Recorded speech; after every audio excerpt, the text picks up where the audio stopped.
Bonjour à tous, je suis Émilie du blog Parents Voyageurs. Avec Floriane, nous vous donnons rendez-vous 2 fois par mois pour parler voyage en famille en compagnie d'invités aux parcours inspirants. Alors ne pensez plus à rien et laissez-vous porter. Bienvenue dans ce nouvel épisode. Hello les parents voyageurs, j'espère que vous allez bien. Alors cette semaine, nous vous proposons un podcast un petit peu différent dans l'approche du voyage. Découvrez l'histoire de Manon, où le voyage a été une véritable thérapie pour guérir de ses problèmes de santé. Donc effectivement, aujourd'hui nous allons parler du voyage thérapeutique. Alors dans cet épisode, Manon nous explique son parcours plutôt atypique, pourquoi elle a arrêté l'école et pourquoi elle a ressenti le besoin de partir. Elle nous explique également son rapport avec le voyage et comment elle a pu vaincre sa maladie grâce au voyage. Et enfin, comment elle est devenue une jeune maman voyageuse. Un épisode assez riche avec beaucoup de sujets, mais qui est vraiment très très intéressant. Et je remercie encore Manon de nous partager son histoire personnelle. Je vous souhaite une belle écoute. Bonjour Manon, je suis heureuse de t'accueillir aujourd'hui sur le podcast des parents voyageurs. Bienvenue. Merci, bonjour à tous et merci de m'accueillir sur ce podcast. Je suis très contente d'avoir ton témoignage. J'avoue que ton email m'avait donné très envie d'en savoir plus. Est-ce que déjà, peut-être, tu pourrais commencer par te présenter et présenter déjà une partie de ton parcours? Alors, je suis Manon, j'ai un petit enfant de 3 ans et j'ai écrit un livre récemment puisque en fait, j'ai voulu fermer un peu un chapitre de ma vie de voyageuse, un sac à dos, baroudeuse, qui colle pas forcément quand on devient maman. J'ai 25 ans, donc j'ai eu des peurs que j'aurais pas forcément eu un peu plus vieille. Et puis reprendre la route avec un bébé, c'était tout neuf pour moi, quoi. Donc vraiment, j'ai écrit ce livre pour en écrire un nouveau. Et ce livre, en fait, il raconte mon parcours. Donc, en fait, après la fac, j'ai tout simplement arrêté, enfin, je veux dire, après le bac. J'ai essayé la fac, ça m'a pas plu. J'avais l'impression que je perdais mon temps et j'avais vraiment envie de découvrir le monde, quoi. Et il faut savoir que j'avais jamais voyagé avant. C'est pas mes parents qui me payaient les voyages. Enfin, j'avais vraiment envie de m'ouvrir au monde. Faut savoir que pendant l'adolescence, comme beaucoup de filles, enfin beaucoup de filles et de garçons, hein, c'est un passage où on n'est pas forcément bien dans notre peau et pour moi ça a été le cas et ça a duré un moment puisque en fait j'avais de l'anorexie mentale plus on va dire. C'était vraiment un handicap dans ma vie. Et le fait de partir et d'être toute seule, parce que j'ai vraiment insisté sur le fait que je voulais être seule, et, euh, et bien en fait, ça m'a permis de me débarrasser de ce poids que j'avais depuis toute jeune, quoi. Et au fil de mes voyages, en fait, je me suis rendu compte que le voyage, ça me servait vraiment de thérapie.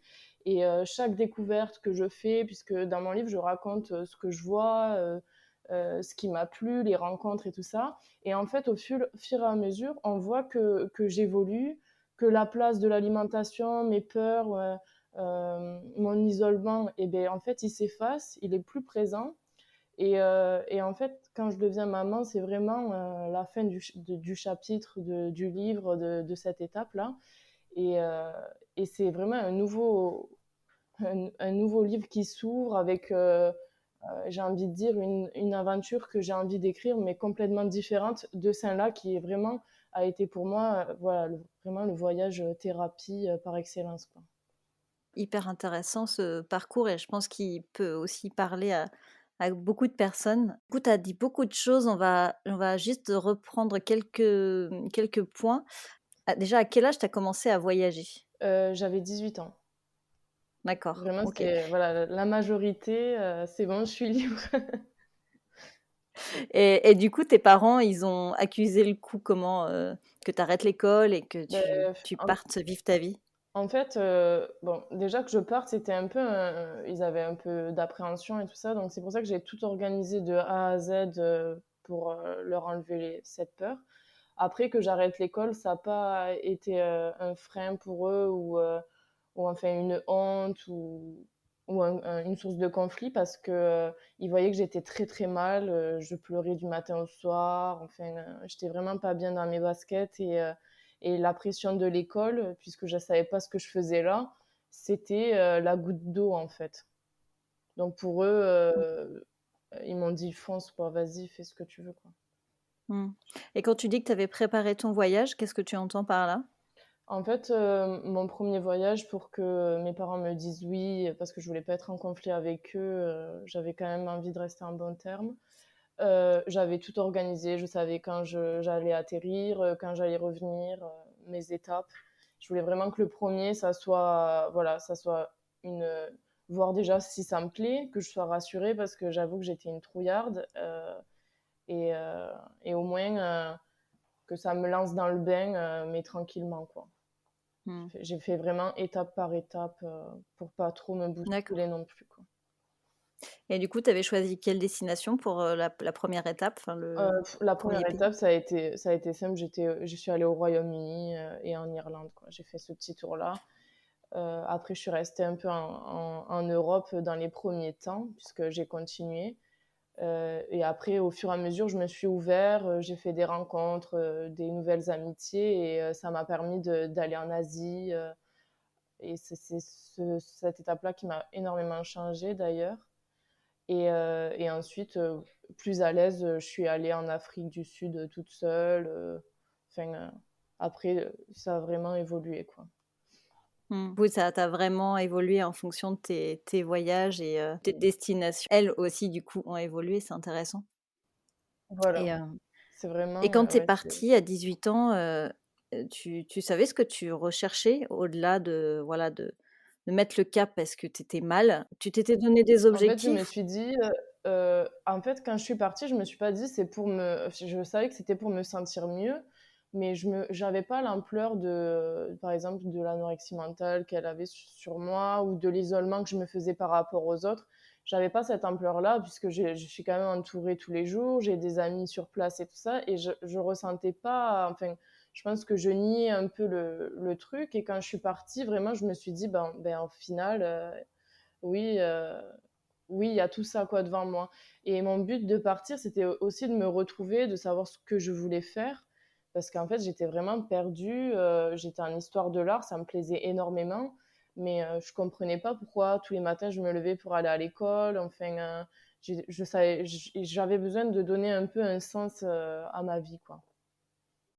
Et donc du coup, quand c'est intéressant ce que tu dis, c'est que à partir du moment où tu es partie, tu t'es vraiment rendu compte un peu de l'ampleur de ton mal-être. Qu'est-ce qui fait que le voyage, en fait, t'a ouvert les yeux? Est-ce que c'est parce que tu as été seule? Parce que tu as été confrontée à tes propres peurs? Est-ce que parce que tu as rencontré des gens?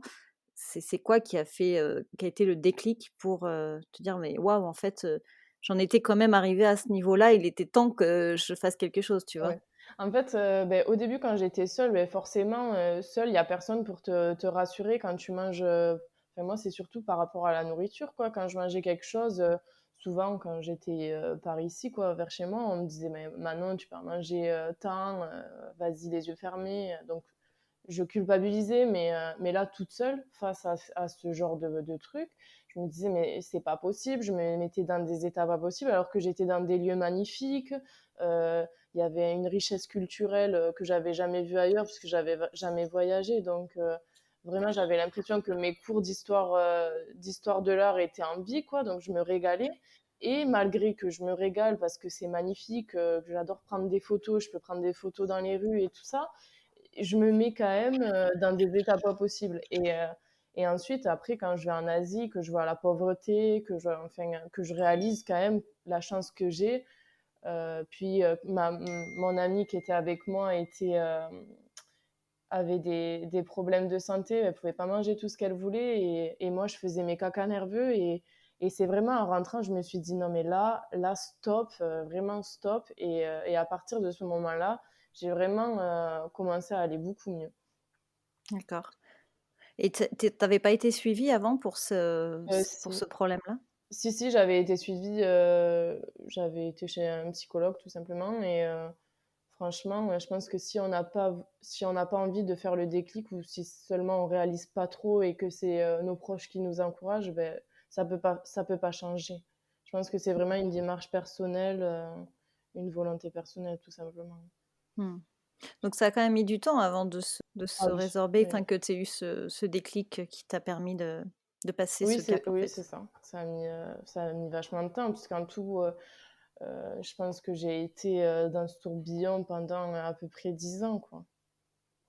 C'est Oui, Ouais, quand c'est même, c'est long parce énorme. que même, au début que je voyageais, je le savais, mais j'étais encore, dans cet engrenage-là donc ça a mis du temps et on dirait pas comme ça, mais c'est sûr que c'est minime, hein, par rapport à des maladies, des maladies, qui touchent, n'importe quel, membre, c'est alors que Mmh là, mh. en fait, ça c'est simple, ça te bouffe la vie parce que c'est psychologique et Mmh.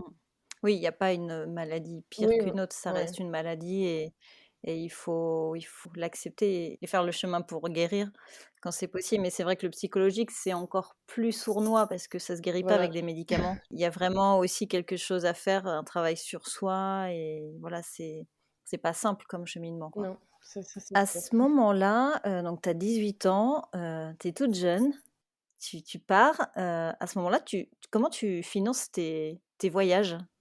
En fait, j'ai commencé à travailler, dès que j'avais 16 ans. Donc j'ai commencé à la mairie, l'été et après, j'ai commencé à travailler dans un zoo qui est pas loin enfin dans une réserve qui est pas loin de chez moi.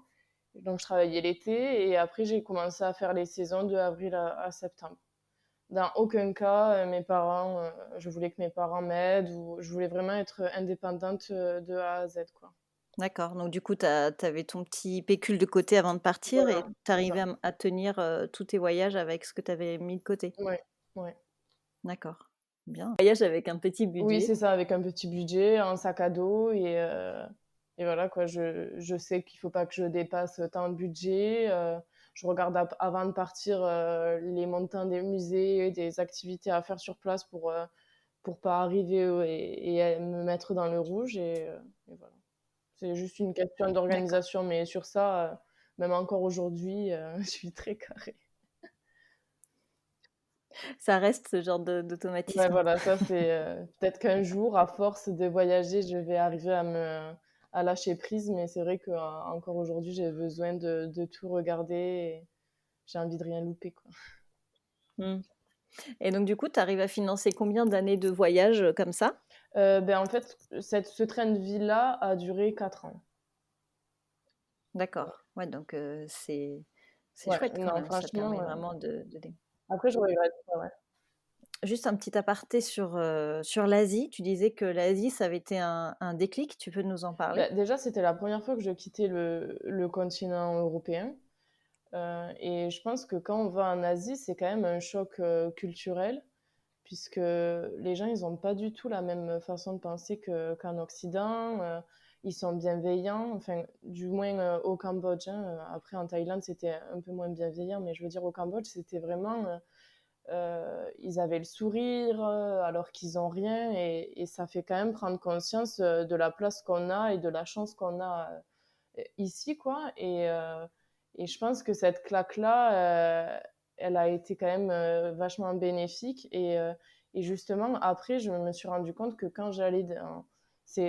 C'est bête, hein, mais quand j'allais dans les pays qui étaient plus pauvres que chez nous, ça me remettait quand même les pieds sur terre. Hormis mon anorexie mentale, hein, mais ça me mettait quand même les pieds sur terre à me dire qu'on a de la chance, d'être plus optimiste, d'être mieux dans mes baskets, enfin d'être quand même assez positif, quoi. Mmh. D'accord, et là-bas, tu as commencé à voyager en groupe avec des Oui, amis? c'est ça. Ça a commencé à partir de l'Asie où j'étais partie avec une amie.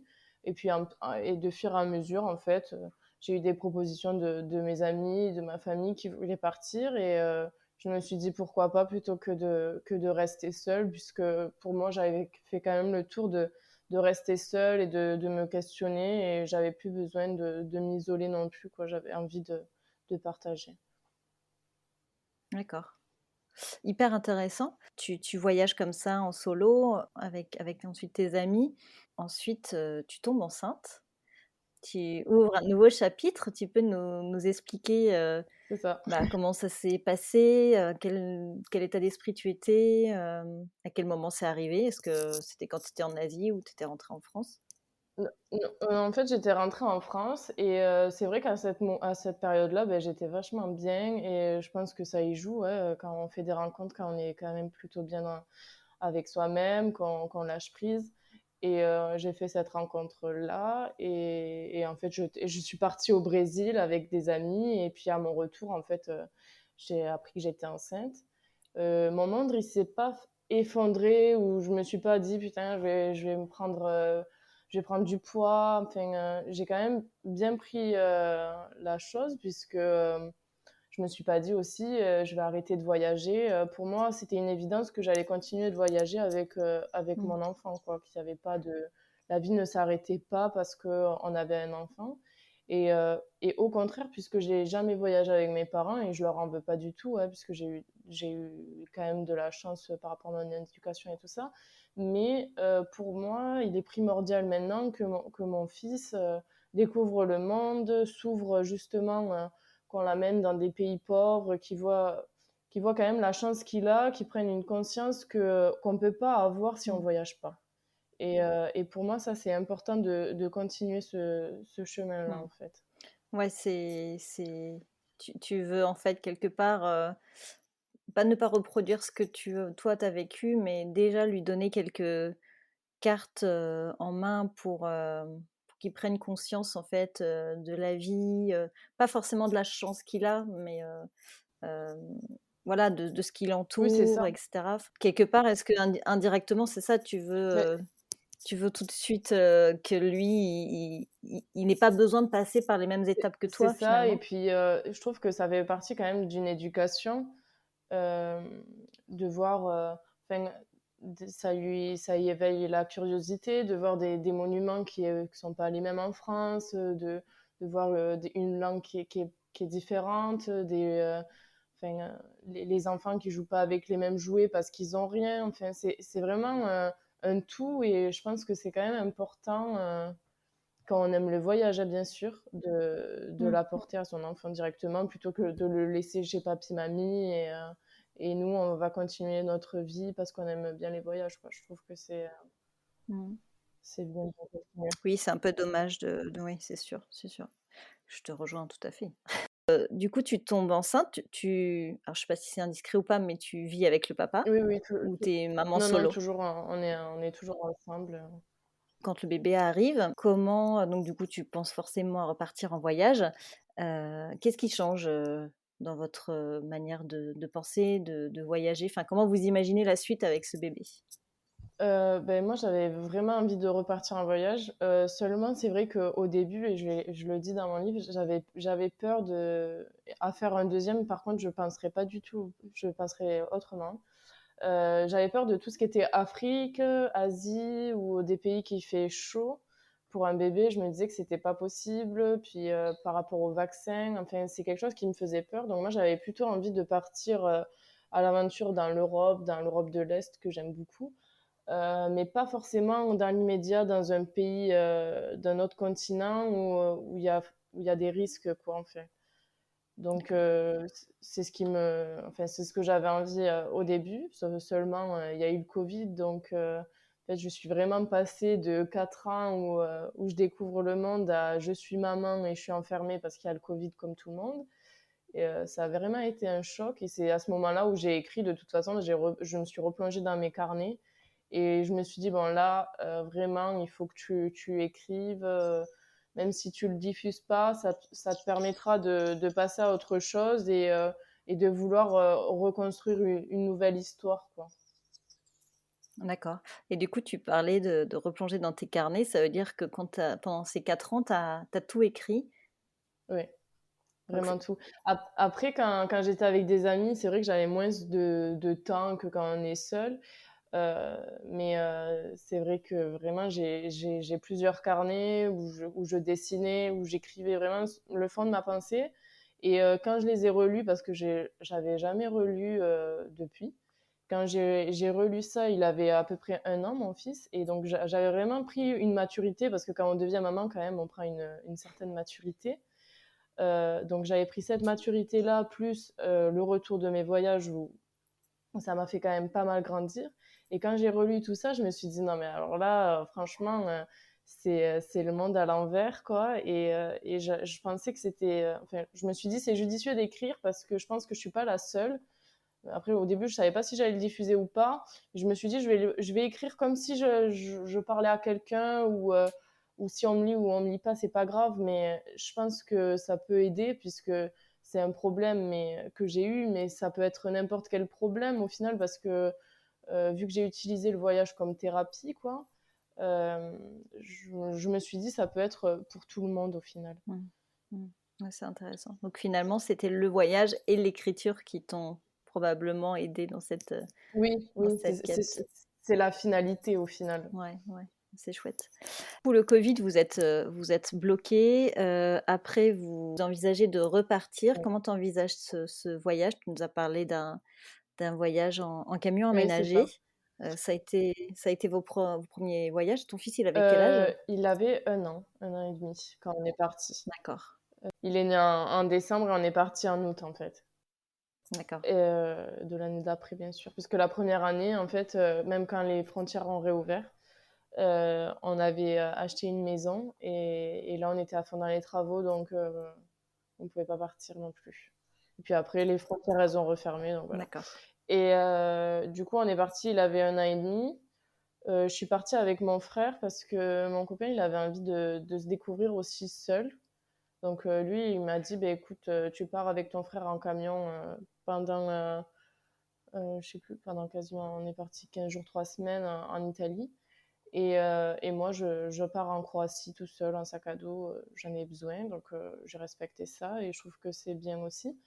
Et donc, du coup, on est partis tous les trois, et franchement, ça a été une chouette expérience, puisque bon, là, ça me remettait dans le bain de partir. Et après ça, on est parti en Macédoine et au Kosovo, du coup, avec mon compagnon.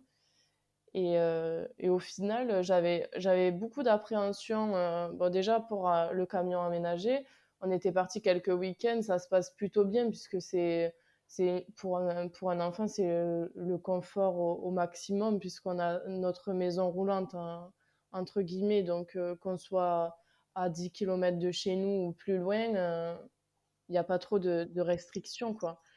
Alors que là, on prenait l'avion, c'était la première fois qu'il prenait l'avion, j'avais peur qu'il pleure, parce que c'est vrai que souvent on va dans des vols où on entend des gamins pleurer, et quand on n'est pas parent, on se dit mais c'est pas possible.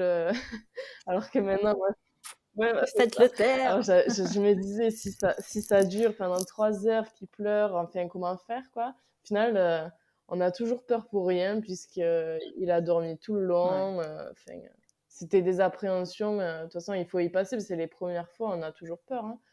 Euh, Là-bas, il s'est adapté d'une vitesse, mais on était plus fatigués que lui, quoi.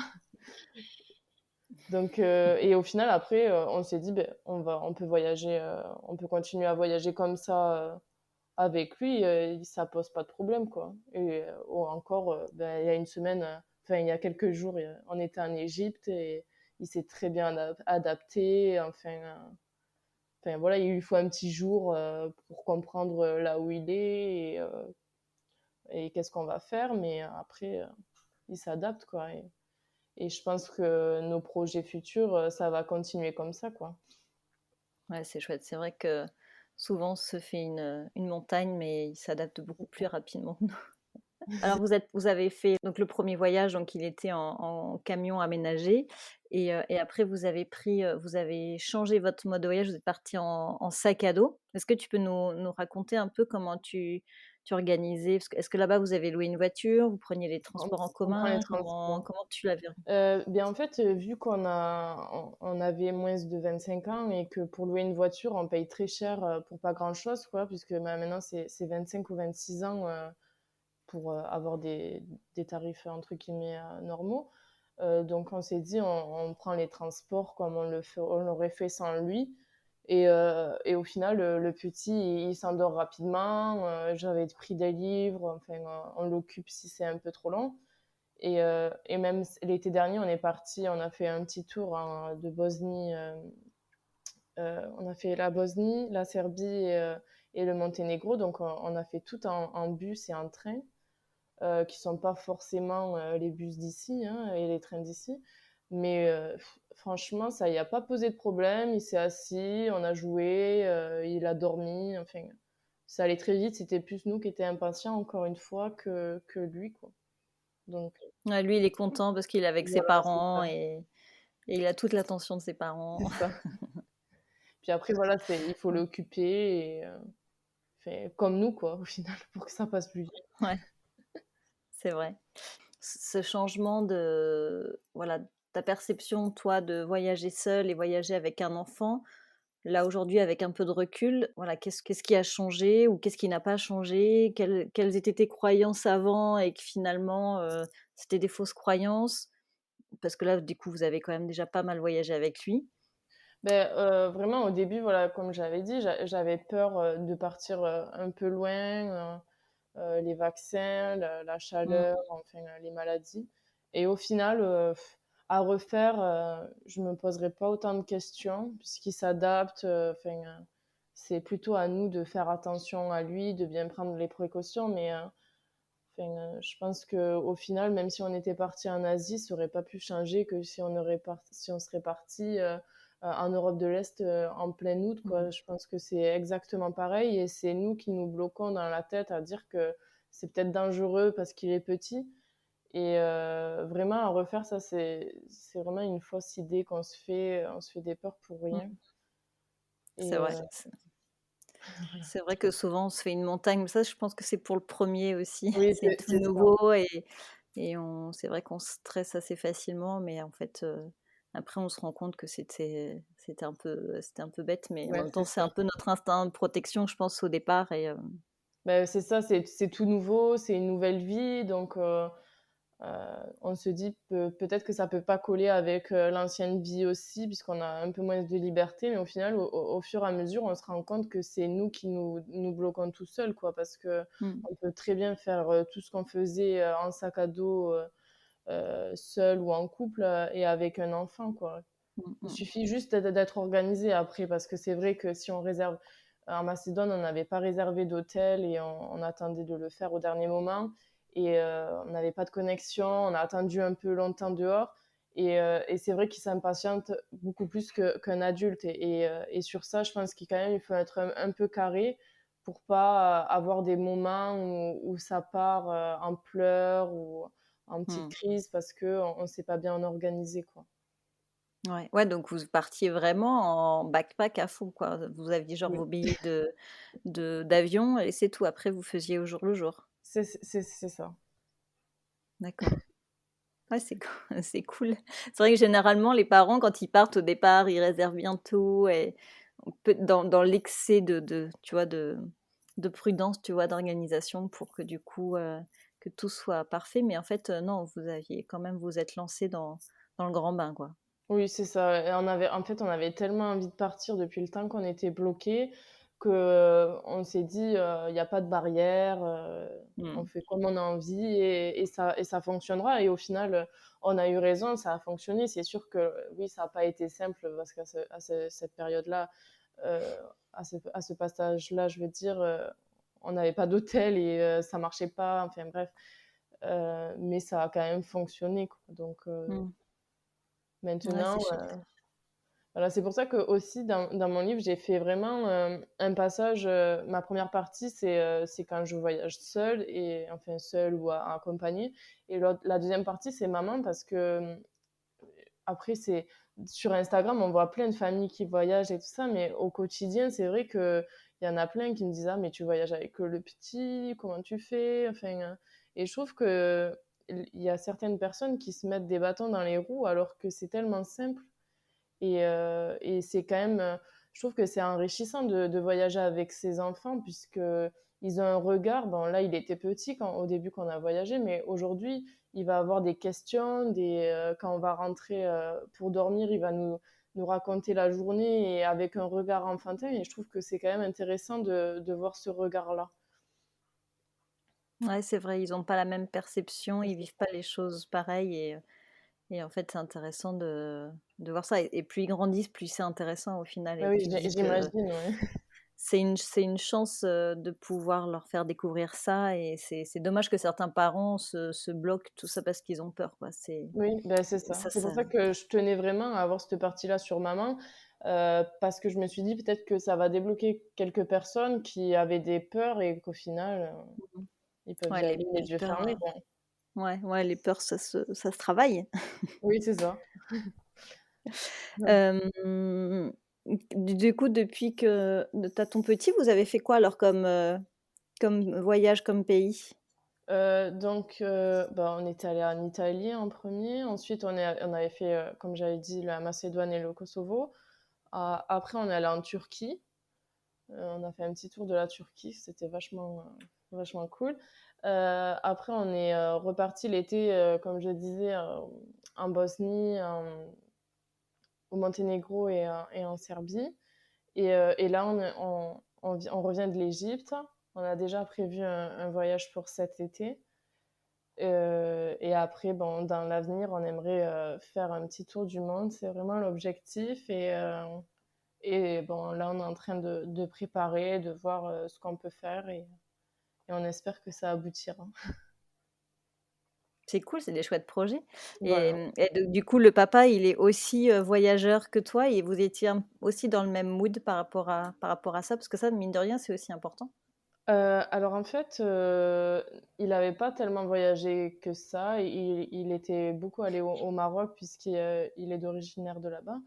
Mais après, il n'était jamais trop voyagé hors France-Maroc. Et c'est vrai que dès qu'on s'est rencontrés, on avait un tas de projets de voyage. Enfin, nos premiers week-ends, de toute façon, on est parti à Londres. Enfin, on a fait quand même des voyages, enfin des petits voyages, des petits week-ends comme ça. Et on avait beaucoup de projets. Après, quand on est parti aussi en Sicile et à Malte. Et après, je suis tombée enceinte bon, ben, tout s'est mis en stand-by parce que je pouvais pas trop voyager enceinte. J'ai pas eu une grossesse facile. Et après, à mon retour de grossesse, eh ben, Covid, donc voilà. Et ben, maintenant, on profite à fond puisqu'on avait quand même, il avait quand même envie de bouger, il n'avait pas eu forcément l'occasion. Donc du coup, maintenant, on profite tous les trois, quoi. C'est chouette, c'est chouette. Du coup, là, voilà, ce livre, ça clôt vraiment ce chapitre. Qu'est-ce que tu as envie d'écrire pour ce nouveau livre que tu as envie d'écrire?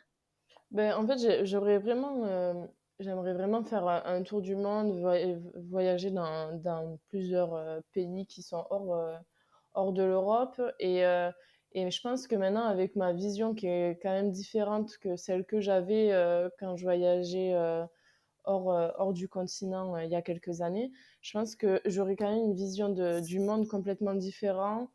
Euh, et je trouve que c'est intéressant justement de voir comment je vais prendre les choses. Euh, et tout simplement, j'ai envie de continuer à découvrir le monde, de prendre des photos un peu partout, enfin, de profiter en fait, tout simplement. Et de moins avoir mon cerveau qui travaille toute la journée là, à me parasiter et juste vivre l'instant présent et peut-être, oui, moins organisé et vivre plus au jour le jour, quoi. Comme certains le font et eux, d'ailleurs, je leur dis chapeau, quoi. C'est clair. Professionnellement, tu sais ce que enfin, tu sais ce que tu veux faire aujourd'hui? Tu as trouvé ta voie? J'ai un peu pataugé quand j'étais en voyage. Au début, j'ai voulu faire, parce que j'aimais bien cuisiner et tout ça, donc j'ai voulu essayer, mais le monde, enfin, le, le monde que ça offre, ça me plaisait pas. C'est des horaires décalés et ça, je voulais pas trop. Et en fait, aujourd'hui, je suis assistante d'éducation et j'ai repris mes études avec j'ai la volonté de réussir, mais c'est vrai que c'est compliqué avec mes envies de voyage, le petit et tout ça. Mais bon, là, je suis en deuxième année d'histoire et j'aimerais bien être professeure d'histoire. Ça, c'est un objectif. Après, déjà, j'aimerais avoir ma licence pour arrêter de regretter d'avoir quand même arrêté mes études. Parce que bon, j'avais quand même un bon niveau. J'ai arrêté, ça c'est sûr. Je regrette pas de ce que j'ai vécu, mais je regrette de ne pas avoir un diplôme sur mes compétences parce que j'étais une bonne élève. Donc là, voilà, je suis en deuxième année et voilà, c'est l'objectif. Du coup, avec du recul, cette pause t'a été bénéfique parce que tu reprends tes études avec beaucoup plus de sens C'est ça. et beaucoup plus, finalement, tu es beaucoup plus volontaire et tu sais pourquoi tu le fais. Et puis, je me prends moins la tête, surtout. Parce qu'avant, c'est vrai que quand on va en fac, il y a une montagne d'informations et si on n'est pas un peu, on lâche pas un peu prise, on a cette tonne qui tombe sur nous et on ne sait pas quoi en faire. Et c'est vraiment cet effet-là que la fac m'avait fait. Et maintenant, je suis en SED, enfin en service à distance en plus. Et c'est vrai que voilà, j'arrive avec dans ma boîte aux lettres, il y a tous les cours du semestre et je pourrais être submergée, mais je le prends différemment. Après, voilà, c'est une chance.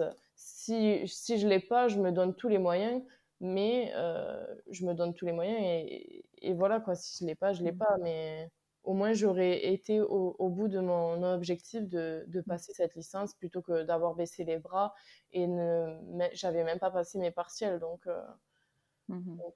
voilà, je finis mes objectifs petit à petit. C'est bien, c'est chouette. Pour clôturer l'épisode, est-ce que tu aurais des conseils à donner soit aux parents qui veulent se lancer, soit aux jeunes qui peuvent écouter ce message, qui sont mal dans leur peau et voilà, des conseils que tu peux leur donner pour aller mieux, voilà, l'un ou Ben, en l'autre. fait, du coup, j'ai écrit la dernière partie, c'est vraiment où je conseille parce que je me suis dit, au moins je résume vraiment ce que ça m'a appris. Euh, pour les jeunes, franchement, si on n'est pas bien dans nos études et si on a l'impression qu'on stagne, qu'il n'y a aucun but derrière, je vois pas l'intérêt de continuer à s'acharner ou lâcher prise pendant 2 ans pour aller travailler et que ça n'a pas de but pour notre avenir. Vraiment, de partir, ça apprend sur nous. Enfin, il y a une maturité qu'on ne peut pas avoir si on ne part pas. Ça nous ouvre au monde et il y a des opportunités qui peuvent venir aussi. Et je pense que c'est nécessaire. Et si on est mal dans la peau, partir seul quand même et noter, par exemple, moi j'avais le carnet, noter ou je sais pas, il y en a qui peuvent dessiner ou chanter ou n'importe quel art, ça quand même, ça permet d'exprimer ce qu'on ressent et échanger tout simplement et aller beaucoup mieux et se sentir en accord avec soi-même. Et je trouve que c'est quand même important, même si on est jeune, cette maturité-là, elle ne doit pas arriver quand on a 40 ans, quand on a nos enfants qui ont grandi et qu'on a notre vie qui est faite. Non, il faut le faire, pour moi, c'est nécessaire de le faire jeune pour justement profiter à fond de notre vie. Et si je peux donner un conseil aux parents, c'est qu'il ne faut pas avoir peur de partir avec les enfants. C'est pas plus une organisation qu'une autre. Enfin, c'est sûr, en van, c'est très simple. Donc déjà, si on veut partir en van, c'est vachement simple. Suffit de mettre les affaires du petit dans le van et c'est parti. Et après, en fait, un enfant, ça s'adapte bien plus vite que nous. C'est plus nous qui nous mettons des barrières et après, on voit une fois sur place, au bout de 2 jours, et ben, il est comme s'il était à la maison, en C'est fait. vrai, tout à fait d'accord. Eh ben, écoute, je te remercie infiniment. Manon, c'était très très intéressant cet échange et j'espère que ça aidera d'autres parents. En tout cas, ça va les inspirer. Merci infiniment. Et puis, écoute, je te dis à bientôt. Et puis, tu reviens quand tu veux pour nous parler d'un autre sujet sur le podcast, sans Ça souci. marche. Ben, merci à vous de m'avoir écouté et j'espère que oui, ça aidera certaines personnes. Merci Manon, à bientôt. J'espère que cet épisode vous a plu. En tout cas, si c'est le cas, n'hésitez pas à en parler et à le partager à votre entourage. Et puis, si vous avez un peu de temps, n'hésitez pas à lui laisser également un petit commentaire ou 5 étoiles sur votre plateforme d'écoute. En tout cas, je vous souhaite une très très belle semaine et je vous dis à mercredi dans 15 jours. Bye!